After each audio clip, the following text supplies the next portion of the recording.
find out what's happening right now. This here KBCY Senior Helpers. Dara Queen back with us for another visit. Good to have you back. It's so good to be here. I have a very near and dear caregiver here with me today. She won Caregiver of the Month. And basically what that means is it's a raffle, it's a pool.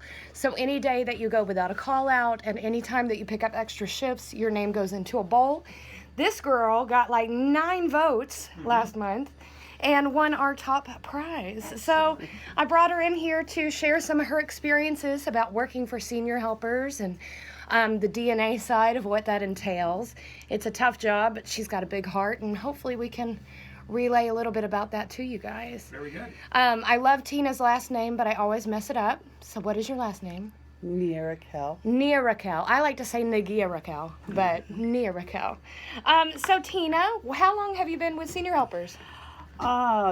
Over a year now, I guess. Over a year now? Yeah. And you've had like several clients, right? Yes. Yeah. What, based on your experiences, what do you like about being an in-home caregiver with Senior Helpers? I like the fact that I make a difference in their lives, one at a time. And not only that, I've noticed over the year, it's not just the client, it's their family. Mm-hmm. So you go in and you make a difference for the family as well. You become a new family member. Sometimes, yeah. Really quick. Yeah, sometimes you do. Sometimes you do.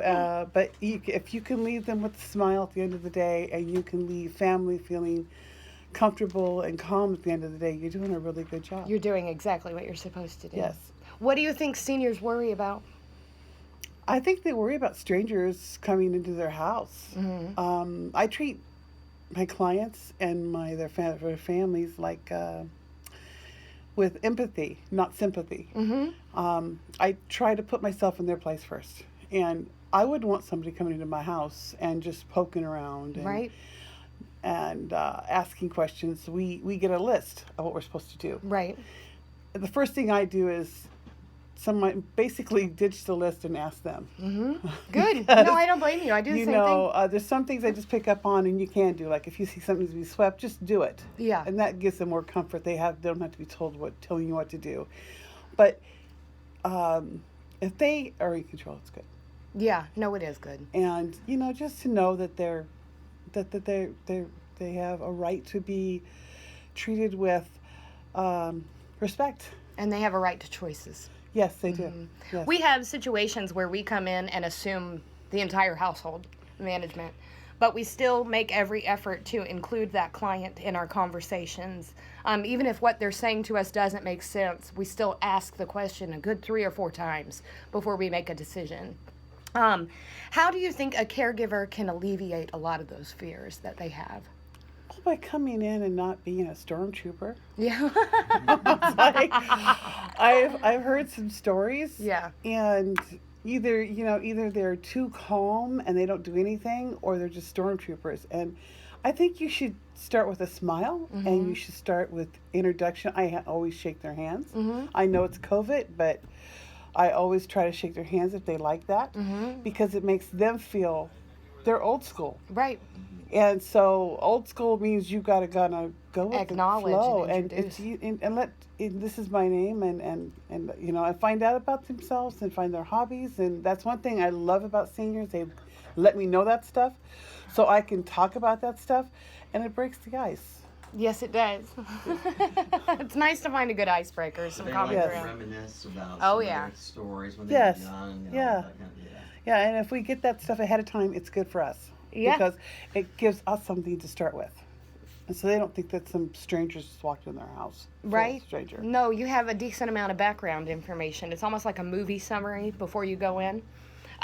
What do you like the most about being a caregiver? Because I'm sure that you have left the industry and always come back like myself. I always come back. Yeah, I left this industry when I was 18. And I couldn't deal with the death at 18. I worked in a nursing home. And I didn't really make the difference because I had too many clients.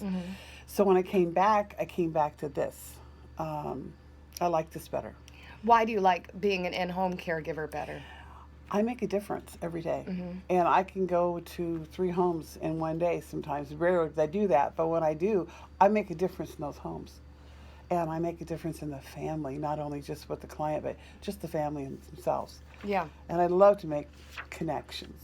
So, can you share with us a personal story, like your best personal story? I know I have a couple, and I've shared have with a you couple. guys, but Yeah. I want Tina to have the moment of her chill story. She's going to give you the goosebumps. You know, I had one up until it's a new story actually. A lady that I don't know. I've worked with her not that long ago. Her daughter is legally blind and she has some problems where she's helping, and she was watching me work with her mom, and she thanked me for making her a stronger person.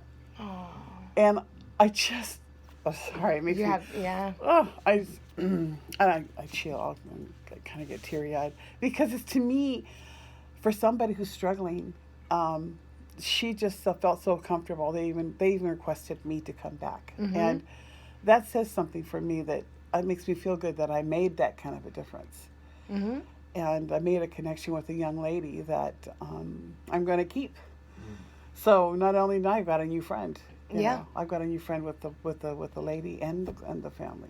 So That's one thing that I always tell people when they're applying for work at Senior Helpers is, like, you get the opportunity to become someone's last best friend.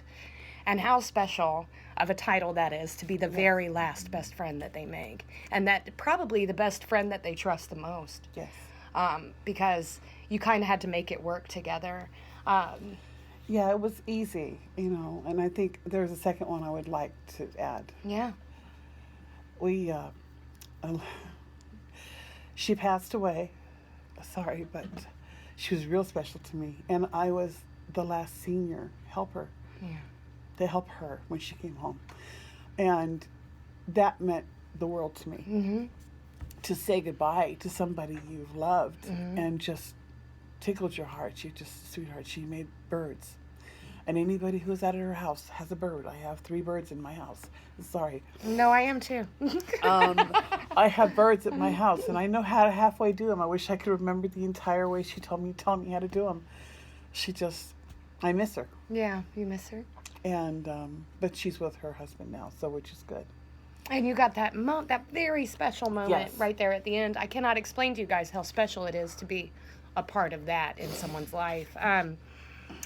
So yeah, do you guys have any questions for Tina while I clean myself up here? That's very emotional, but the connection, you can just feel that you have. That is so special. I commend both of you for the work that you do. Our caregivers have a lot of heart. I like to say that we get the rare opportunity to get paid in karma, lots of karma.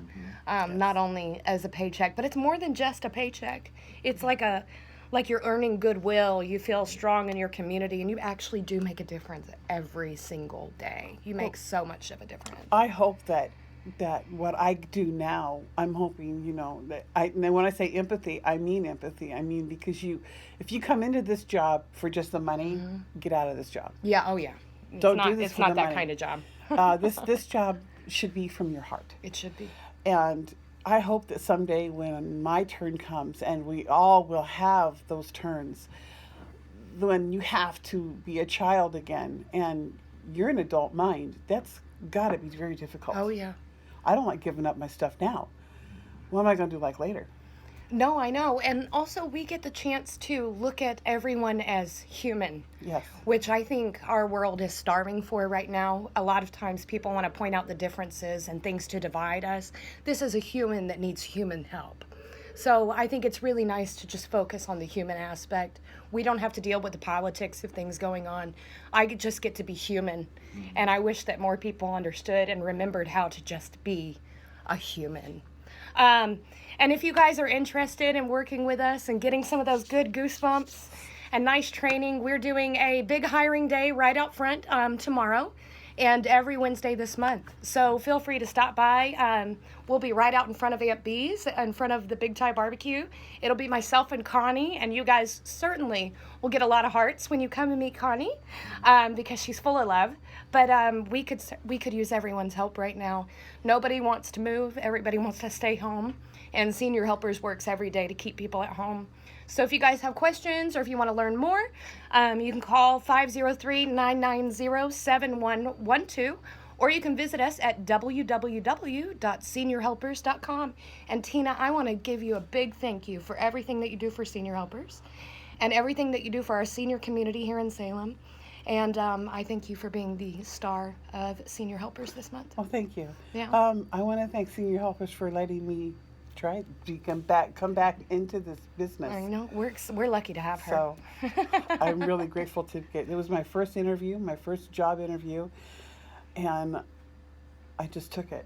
You took it. I took it, and I was like taking that chance. And I It's thought, been beautiful ever since. yes. We're very lucky to have Tina, and if you guys want Tina to come work with you, just call me. Derek Queen with us from Senior Helpers right down the hall here on